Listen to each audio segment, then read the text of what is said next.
Okay, welcome to Fahrenheit Performance Podcast, episode number 52. Today we have Desmond Ang and Matt Liu, right? Yeah. Okay. So Desmond, you are unbelievable boy. Yes, sir. And Matt, you are from ANTA, the trend, right? We'll get to that in a little while.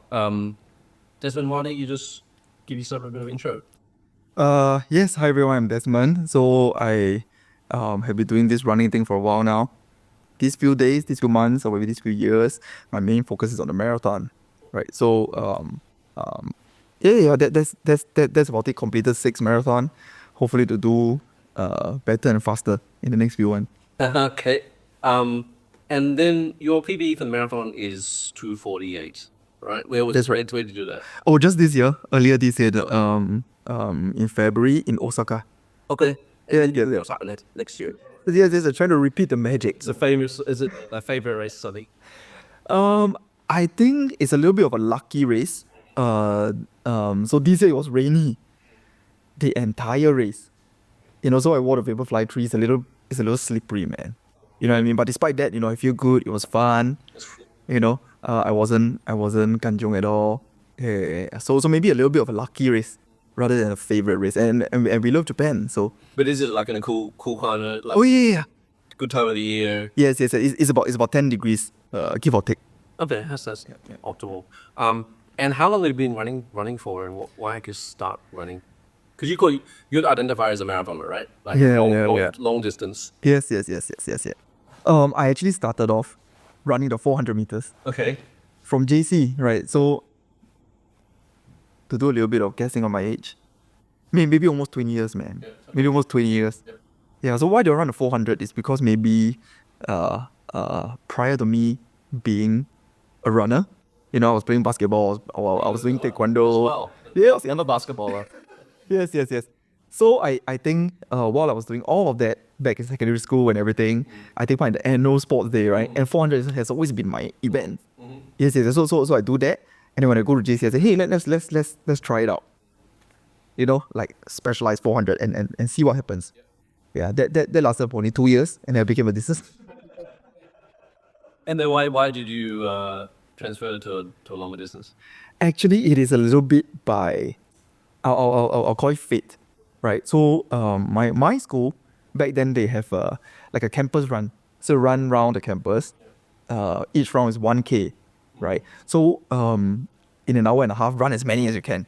And then they get a donor to come and donate, and there's some charity stuff going on. So because of that, and the competitive side of me wanted to do well indeed. Yeah. So that's how I became a distance runner. Okay. Yeah. And then, and I guess that's 15, 20 years ago. And then More than 15, man. you've been running distance ever since. Yes. What do you like so much about the longer distances? Your alone time, is it time where you think about things, think about life? Sometimes I do think about things. Sometimes I like it, but a lot of times I dislike it as well. So I don't know. I'm still looking for the answer, man. But it's a little therapeutic, It's still fun. Sometimes you get out, you be your own head a little bit, rather than stare at a computer, stare at a phone. I guess it's a nice alternative, but I know that's not the answer, right? So I guess I'm still searching for it. Is it a morning thing for you, or is it like an after work? Anytime for me, man. But after work, it's nice to decompress. Just to either chit chat with friends or Tuesday groups, or alone runs, man. So Matt, you work for ANTA, right? I guess a lot of people don't know what ANTA is, and from what I hear, it's one of the biggest companies in the world, right? Or one of the biggest sporting companies in the world. Why don't you just give us a brief intro of what you do there and what ANTA is all about, right? All right. So ANTA, for those that don't know, is a Chinese brand, right? So I think in the world, right, most of us know the big Western brands. The Chinese brands are now coming out, getting a bit more kind in spotlight. So ANTA is the biggest one from China. Yep. By just by sheer like size of the business. Yeah. So they got, like any other sports brand, they got they dabble in many different sports. Running is one of them. My job there is the underarm category manager, Southeast Asia. Okay. So I kind of dabble or get involved with everything that has to be done with running in the region. So that's how we kind of ended up here. Okay. I guess, just about the shoes size of China, right? So let's even numbers 1.5 billion people, right? Yeah. And then America's got 300 million, right? So got 5 times as many people. Or even if you got 20% of the population wearing the shoes, it's still like so many million people wear shoes, right? Yeah. So in a way, like ANTA, the way they see themselves in China, or the way they are in China, is like they are like Ike China. The only reason why we don't know about them is because for most Chinese brands, they got enough business in China. Yeah. And it's just that the past few years they decided, let's get out of China. Start looking outwards as well. Globalize. Yeah. And like, I don't know, I think just reputation-wise, the Chinese companies, they just don't have the same, like you got the Vaporflies, Russia for it, right? And then, do you think that's just a matter of marketing, or is it, because the shoes are pretty good for Yeah, like for sure. I think like marketing is definitely something that plays a big role. Like the consumer or the runner's perception, what a good shoe is. Yeah. I think it's also like just a difference in culture, like what we are used to, like aesthetically. Yep. Like I think in Singapore we're very westernized, and we have this, a lot of the media we consume is Western. Yep. So when we look at Chinese brands, sometimes there's this sort of disconnect from most of the runs. I think cycling has the same issues with Chinese brand, right? Yeah. Yes. Like this coming year, there's a brand is called XDS or X something that's sponsoring Astana, Right. And they're calling these X Lab bikes, and no one's ever heard of them before. Yeah. And apparently they're one of the biggest bike manufacturers in the world, except they just use China. They just have been servicing China market, right? And so I think it's just the same sort of thing, right? Yeah, I think it's always the same thing, right? Because like people have that association of China being like cheaper products or whatever. And I mean, price point wise, it's definitely cheaper. I think if you look around like the running communities here, there are a whole bunch of like really, like, I think as people get more into the sport, that's when they start choosing the Chinese brands, because they realize it's, You can't keep burning through the $600 games, right? they must spell affordable option, and it's like in terms of like performance or how it feels, it's like kind of the same or maybe even better, just because it's like half the price. Yeah, and if you're in 1 month's time, you're gonna be finished with those shoes anyway. It's better than $400. Yeah, it's $600. If you're like Desmond and you're like doing like 100K a week, 90K a week, you're done with one pair in like a month. Yeah. If you're using it for the whole month. Like, yeah. So, I guess Desmond, while we're here, and Matt, while we're here, is you just spent some time in Ethiopia. Yes. What was that about, and how did that happen? How did that happen? I think Matt can elaborate a little bit more.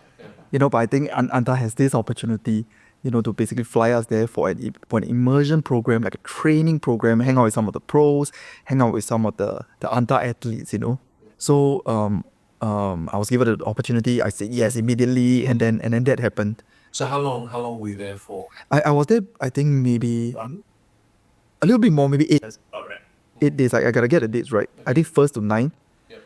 So 8 full days plus. Yeah.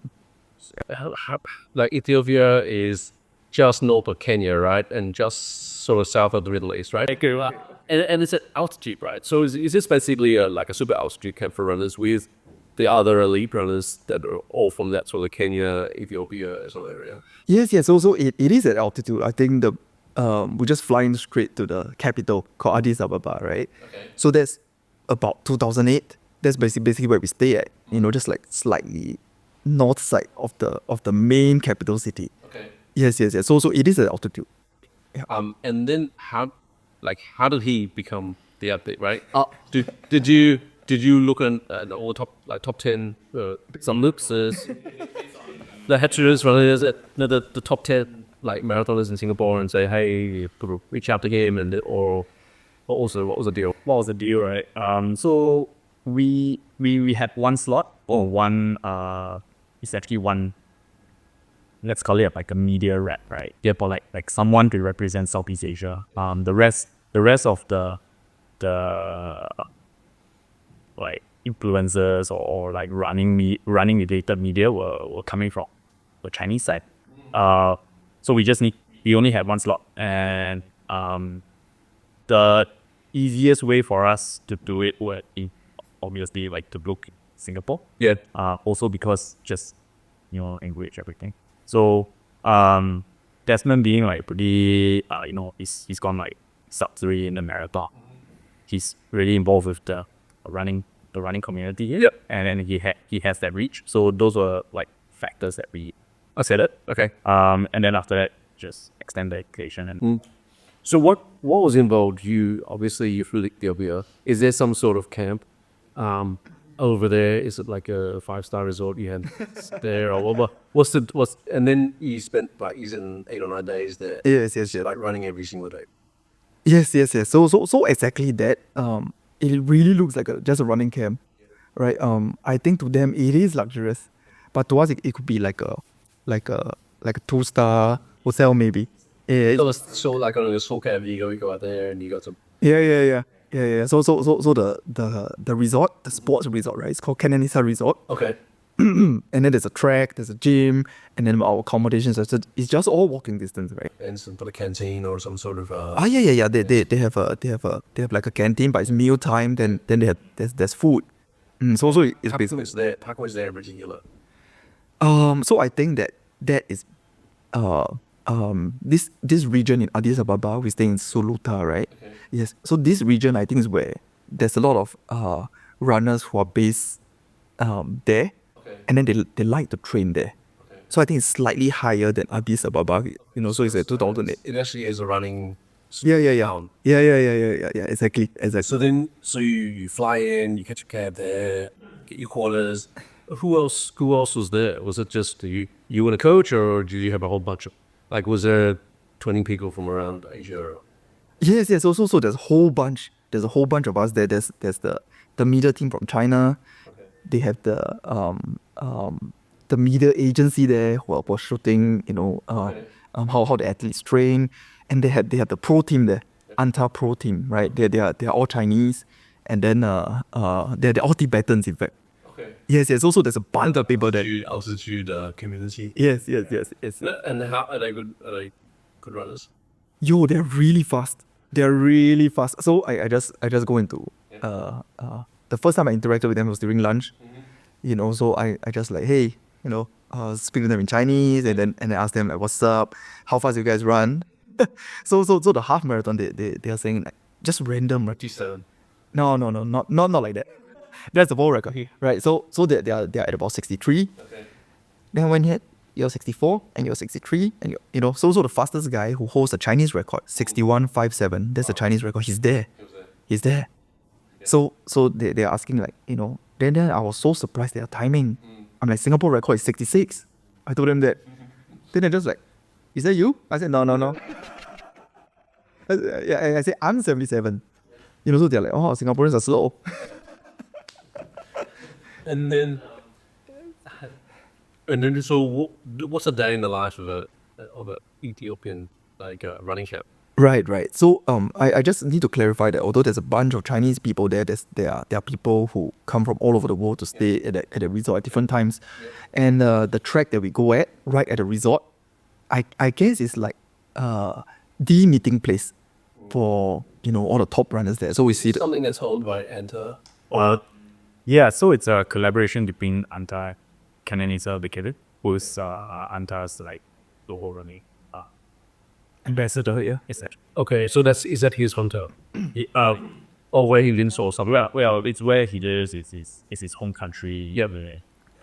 Okay, and then so ANTA sort of sponsors this. Yeah, so KL sponsors this camp, helps him, fund it, help him develop the camp facility. And all the ANTA athletes around the world can go to this particular location and sort of train there. The program is called like China Channel. It was started 2023 last year. late last year. So the whole idea with it is to make this is sort of like high level, high altitude training camps more accessible to more athletes. I believe, like, as we go along over the years, they will roll that out. They'll probably try to roll that out to more people, make it like really more accessible.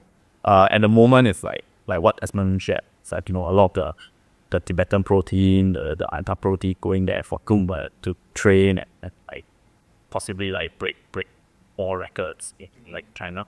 Yeah.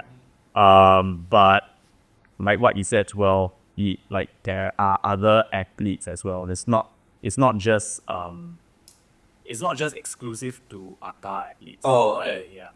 Yeah. So basically the track, we get guys that comes in buses, in cars, so they might not need to stay at the resort, but they come in for the track. Okay. Yes. So the day in life, for myself, my program there, it's just running, man. Morning once, before dinner once, and then if there's something that happens in between, it could be photo shoots. It could be we just go out for. So if you run from 9 to 11 in the morning, you chill out, have lunch, rest, recover, 5 o'clock again, you go out for another run. Something like that, but we usually start our run at about 6:37. Yeah, so we have a huge gap in the middle of the day. Sometimes we're just hanging around, man. Is it like Thunderborough in Phuket where you can go and get a massage, or you can do yoga or Pilates or something while you're chilling out? Is it? I know that they are moving towards that. So there's a lot of spaces. They are empty now. And I do know that they have things like that set up in the future. So I believe in the next few months we'll be seeing that. Do you like the International Space Station, they'll just add a little block. Yeah. Okay, yes. Keep adding it in the next year. Yes, exactly. A ton more things. Yeah. And then wow. What did you get at? But did it really help your training, or is it like just understanding how other athletes train, or what was it that So I think in terms of science, how does the altitude benefits me? Probably not much. It's just that days. Yeah. Exactly. So what I'm trying to gain there is more, training philosophy. Their mindset. Try to get insights like that. Try to understand the pros' motivation. Why are they doing this? How are they surviving this? So the ANTA pro team, they don't see their families for years. Yeah, they're just hanging out with each other, moving from training places to training places. Yeah. And then, so then you really see, so then let's just say you're 10, right, in a scale, and you're doing 100 kilometers a week, round numbers, right? How much are they doing compared to what you're doing? They are doing like about twice, so about 200K is pretty common. Yeah. Running? Of running, yes, just running. So the ANTA pro team, a low week would look like maybe 180. So I spoke to some of the Ethiopians. A high week could look like 230. So what does that even mean? Does that mean like 20 Ks a day? No, more than that. 25 Ks a day. Yeah, more than that. How do you even break that up? You start 10K in the morning, 15 Ks. Some days are more than 40. Some days. Yeah. So just to give you an example, we have a long run day, and we went up to this place called Akaki. Right, it's where all the guys do long runs. We get hordes and hordes of Ethiopians doing the long runs. So they run 36K. That was a program. Just a casual marathon in the morning. So we came back for food, and then in the evening they went for an hour. I think it's harder than the marathon because you don't have the drink stations. You just out there running. They do have an aid. So we have a mini bus that follows them, and then we pass the bottles out the window. Bad. Yes. Yeah. But then the next day you got to rinse and repeat, right? Because you got to get up to 180 kilometers. Yeah. It's not like, but everyday Joe, we do a marathon on a Sunday. You don't move until Tuesday. It's like stress, right? I got 180 kilometers, 150 kilometers. I got to make my quota, and then every single day you're running, right? Yes. So it's crazy, man. Yeah. Some of the distances they're doing. Yeah. Some of the kind of training that they're doing. Is it? But are they also like? At that camp, do they teach you about nutrition and recovery and sort of how to keep a clear mind, or how to visualization techniques, or what? Or is that all part of the sort of the whole ecosystem? You have to ask though. So they wouldn't volunteer the information and things like that. But I guess it's quite so nutrition wise. Through observation, it is quite basic. It's just water. Yeah. It's just water, man. So they don't have recovery drinks and they're like telling you 50 grams of protein every hour. There's no Gatorade or sports drink around ever. So that's something I realized and I'm quite surprised with. And what are you eating for dinner and for lunch and stuff? Okay, so we have this little, I don't know, is it called pancake? It looks like a pancake but less dense version of it. It's called injera. Okay. So it's like a sheet of carbs and then they kind of roll it up. It looks pretty innocent. I can say all those are the words, right? Yeah. It's spicy, man. You know, there's spices and everything. They didn't like tell you how to eat a certain amount of protein, or they didn't give you lamb or beef or anything like that? There is, but it's largely unguided. So if I don't touch it, you know what I mean? Nobody will say, hey, Desmond, what's this, man? Okay. You know what I mean? Get you. So then, after coming back from your hiatus, your week on the temple on the hill, right? Did you come back to Singapore? Did you feel like you're like such a bit much? What was the difference in your sort of training philosophy and everything once you reached back in Singapore, back in the hustle and bustle? It wasn't an immediate like a switch because I find that there's still a little bit of unpacking mentally to do. But I observed that there are some differences in terms of training environment in the first place. Yeah. Well, what I mean by that is that in Singapore it's all hard ground, man. Yeah. You know, so I do get tired quickly if I replicate the same. If you're on the street. I mean, Yes. So that is definitely number one, and number two is the weather. You know, because it's way hotter, way more humid here. I straight away went back to 100 plus. You know. Yeah. Just sweating it all up. So while you're there, you're running. Must have been like over 100 kilometers a week in that week, right? Yes. But what do you do when you're in Singapore? Pretty much the same, but structurally it looks different. Okay. You know, so there I do doubles almost every day. Okay. You know, just the morning, evening. Right? Okay. But back here in Singapore, just big singles. So the mileage looks about the same. Because you've got a full-time job, right? You're not. I think that's it. You're a professional runner, and so Yes. So you don't lie around. Yeah. So it's not like run, massage, then run again, right? Yeah. You run, then you got to go to work, and then you got to run again, right? Yes, or whatever you do. So how many hours a week, or how much running do you do to maintain this? Right now, which is pretty much the same, plus and minus, the entire year is about 10 hours to 12 hours, or it could even be 13, 14 hours a week Okay. Yep. of running. So that looks like maybe 120 kilometers, Okay. slightly more for peak weeks, for training for the marathon, so things like that. Yep. So you're doing Osaka in like February, March or something, right? Yes. So during January, this coming January, what's your typical training week gonna look like? It has already started, you know, so maybe 2 or 3 workouts. So when I say workouts, there's a certain pace that I'm looking at. Yeah. Right. But apart from that, just all easy runs.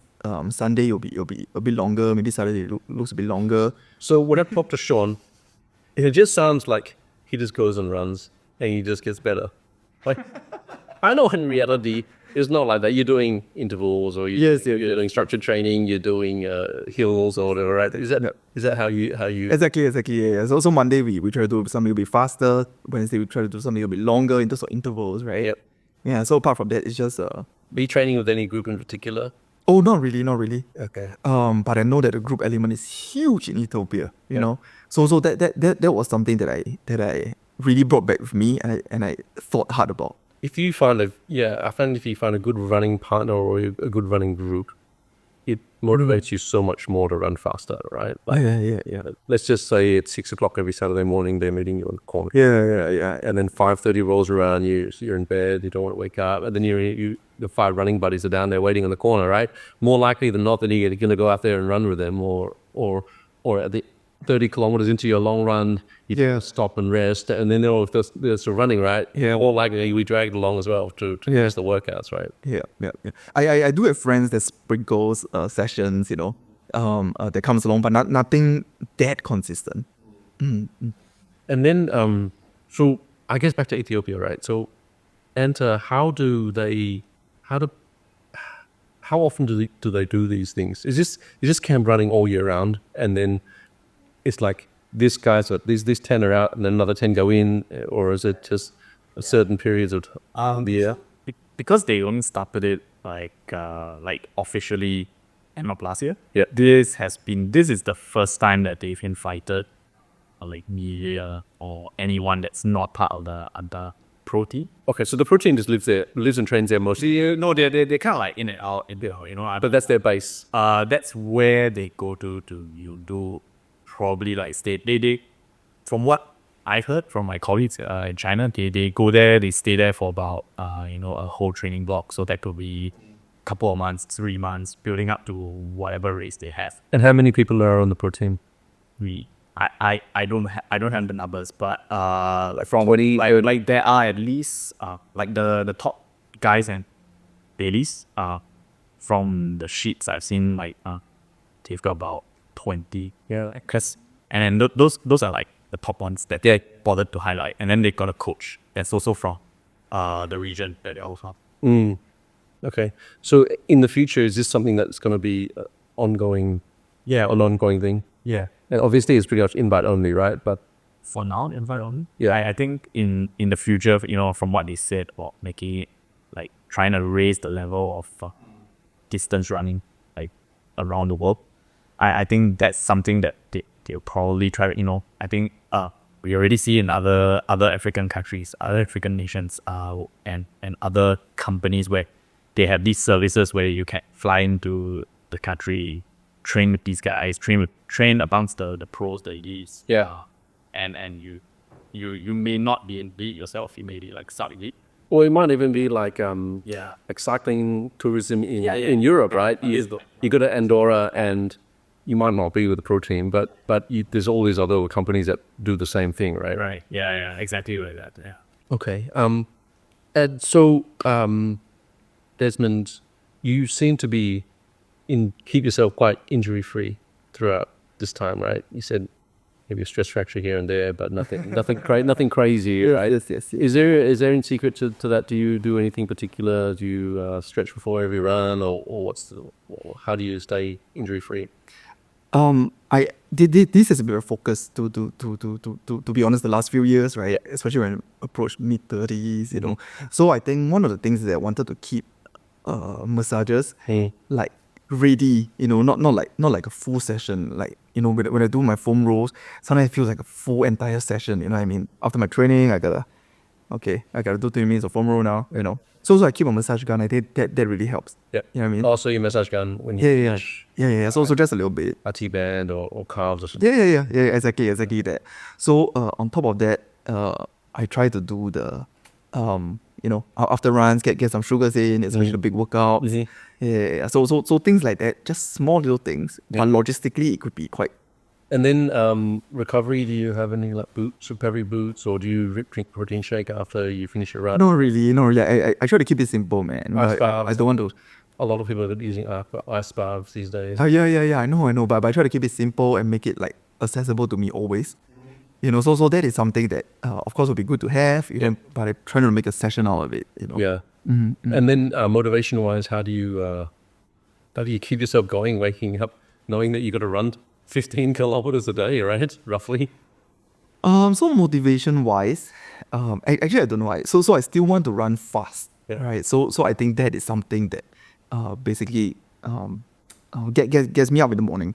But I guess when Are you the sort of person that has got a smile on their face and is like you're the Energizer bunny that let's go, or are you like, okay, get the work done, I know what I got to do, let's go, So for me, I think that I'm an Energizer bunny in general, but not for the runs, man. Sometimes like when the session's about to start, I'm still hurting, right? I'm still feeling like my legs are heavy, So I think one thing that really keeps me going motivational wise, I try not to think of so let's say it could be a 30K run, or something like as small as 15K, 12K run, right? So when I go out there, I don't think about, okay, today I'm gonna do 15K. Today I'm going to do 25. Man. I just start. Then 1K at a time. I feel good. Oh, it's 5K already. I still feel good. I think the hardest part is the first 3K. Yeah. Sometimes you start running it, you feel like shit, and you're running in squares. Then after your hips sort of loosen up a little bit, you get through those first 3Ks. Yeah, it's not as bad. Right? There are days that at 12K mark I still feel like shit, but it gets better. So I try to just take it 1K at a time or maybe 20 minutes at a time, something like that. Do you have a coach which you follow a training plan a week's? It's like mapped out a whole month. And I plan my own training plans. Okay. But I do have coaches in the past. Yep. They try to kind of synthesize and triangulate their program to what works. Like, for example, would you know what you're going to be doing next week? For example. Yes. So I do know the broad principles of what I'm going to do. Yep. But the specific sessions itself, when the days get nearer, then maybe I will sharpen it. Okay. To have an idea. And then most of your stuff is done on the roads or on the track or treadmill. Where do you? On the track for the workouts and the easy runs is negotiable, man. Just around the city or something. Okay. And then it like you were talking about nutrition when you're in Ethiopia wasn't super structured. When you're back in Singapore, are you a hawker center sort of guy? Are you only eating salads and salmon and chicken breast? More of a hawker guy, so food is happiness. So I think that is number one. But apart from that, I try to get enough carbs, depending what's the session for the day. Yep. Enough protein always, any day. Yep. So that is roughly what my principle is. Do you like when I have a salad for lunch, for example, I can never have a salad on the day that I do track. Oh, because right. I would have that salad and I'll feel great, and then I go to track and then I'm just depleted of energy. I just can't get through the workouts. I don't have that energy. Right. So do you feel like there's a sort of a correlation between what you eat and how you perform as well? Exactly. Yes. Exactly. So the big ones we do have to have some carbs, man. Yeah, the big ones. So what next? What next for you? Are you just more marathons next year? It's December now, right? You must know what you're doing next year. Yeah. So I'm looking at some marathons next year. February going back to Osaka for sure. And then it really depends what the rest of the year sort of look like. I'll sprinkle some races here. So and there. Sea Games is a marathon, is a Sea Games event. Yes. Right. Yes. Where do you sit in that sort of ecosystem? Are you 2:48? Obviously, is not the national record. No. Are you top? Would you say top 5? And if you're in top 5, does that mean that you can knock on the door for qualification, right? Okay, so I think the time to go under for consideration is 2:38. So it's 2:38, right? Okay, so 10 minutes. Yeah. So I think that I'm fitter now, but we'll see end of Feb, right? Yeah. But that said, doesn't mean that you go under the time that, hey, Desmond, you're in. Yeah. Because if there's 3 other people that went under the time. Exactly. So there's only 2 guys going. Usually when we look at such things, we always find that, hey, Sorian was the de facto guy. So if he's in, there's lap 1 slot. So I'm at this point in time, this is something I can't control. I'm not going to control the rest of the guys, how they train, how fast are they. Of course. Yeah. So I'm just going to run as fast as I can, and then see where the dominoes fall. But it's something that is definitely. Yeah, I'm well versed with the numbers. Yeah, if you qualify, you go and it'll be your A race for the year, I guess. Yes, of course, because December next year, right? Yeah, but we really love Bangkok, Thailand. That's why. Is that where is it in Bangkok? I know it's in Thailand. It's in Bangkok. It's in Bangkok. And then the qualification period is already open, right? It is. I think it ends in September maybe, or mid-October, something like that. Okay, and then so. For something like the marathon, it's not a head-to-head race with the top 10 runners or the top 3 go to the marathon. It's actually you do Osaka, someone might do Berlin, someone Sydney, and then we compare the times. Yeah, or you're faster. It's quite subjective though, right? Because it is. It could be snowing in Osaka and then windy in Sydney and nice day and they just have the better conditions, or it could be a downhill or whatever marathon or whatever it is. Right? Yeah. So it's not even how do I say, entirely translatable to a hot and humid Bangkok, for instance. Yeah. So we all love the head-to-head action, but I think that selection has always been like that, man. It's always been like that. Yeah. So it's a little bit unfair because we get guys who couldn't afford to go to Europe to race, for instance. Yeah. Then what happens? Yeah. Right. Yeah. So I guess. But then if you're head-to-head, it's gonna be, someone might have a bad day. Right, and then they might be the best runner and just roll their ankle on a pothole. Or, something like that. So you're never gonna have a perfect system. Yeah, exactly. How about you, Matt? What's next for you in ANTA? Is it so I'm still getting my information about the brand, right? I'm not very familiar. ANTA has stores in Singapore, right? Yes. And you sell running shoes, basketball shoes, and stuff. Yeah. And is it like clothes and merch and everything to do with esports, right? Yeah. How many stores are there? At the moment, there are 7 outlets. And how are you? 8 or So you're like the running coordinator. So how are you involved in each of the stores? So I'm not directly involved with the stores themselves. Yep. I help plan mainly the marketing activities that we are doing around the region. Okay. So It's not just Singapore. It's actually regional. yeah, my role doesn't just have me looking at Singapore, but because I'm based here, I know the community here. I'm more familiar with it. Then that's where I kind of have the most impact. And my role here is, like I said, mostly the marketing. So like your social media, thinking about how we're gonna market certain key issues that may be coming in. Yep. Working with the communities, working with the social aspect of running, and then the competitive aspect. Still trying to get that side of things up. And then like around the region, there's ANTA in Vietnam. Yeah. So what's happening with ANTA this coming in 2025? What should we expect more of? 2025 should be. I think it's still early days. Like the brand has been in Singapore for just about a year. Yep. And I think they're still trying to find their feet with running. Yeah. And we all know running is like super saturated. So And there's so many runners, right? there's so many brands, there's so many runners. Choices are endless, especially if you're a runner in Singapore. Yeah. Right. So the space is super saturated. And the brand, I think we as a brand have to just take it one step at a time. Get people familiar with it.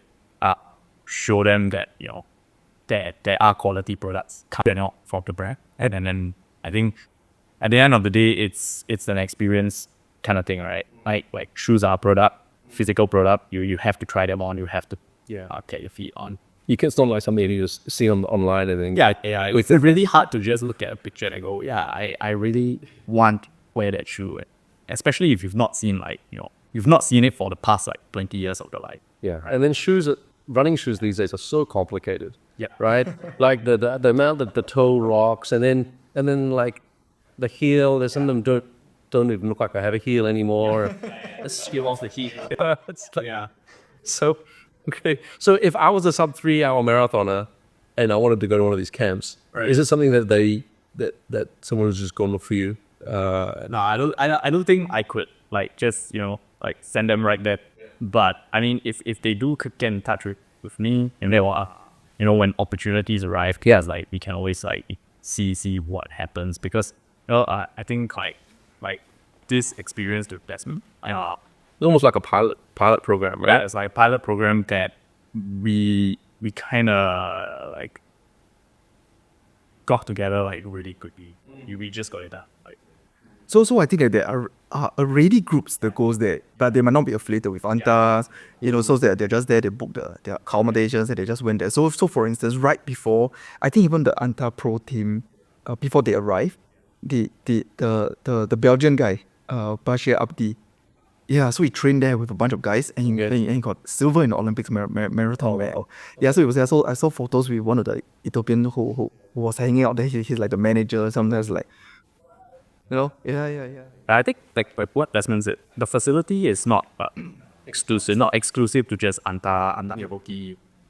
Only if you way out how. Or even if it was, there's still another 10 other little similar camps around there as well, right? So I think in Ethiopia, in Kenya, in these countries, they're just camps everywhere. Yeah. In the same area. But the tracks are rare though. So to have proper track 400 lane running track. Yes. So that's where they have to be. I think in Soluta there's only 2. oh wow, Yeah, or in the whole of Addis there's only 2. Yeah, like 20 in Singapore. Yeah. Okay, so Matt, how to get a hold of you? Best way to get a hold of you? Enter Singapore. Is that the Instagram handle? That's Yeah, let's see. And then how about you, Unbeliever Boy? Oh, best way to get hold of me? Yeah, Instagram. Oh yeah. I guess I'm I log in. And your Instagram handle is, I'll say this, Boy. Unbelievable. Yeah. I'll post that up because I don't want to spell it. No, it's okay. Okay, man. Thanks for coming in. All right, I think thanks. Desmond, thank you. Yeah, man, thanks, man. I would say let's go for a run, but I think you're too fast for me. Next community event you have, I'll go. Yes, please come. Yeah, let's go. Yeah.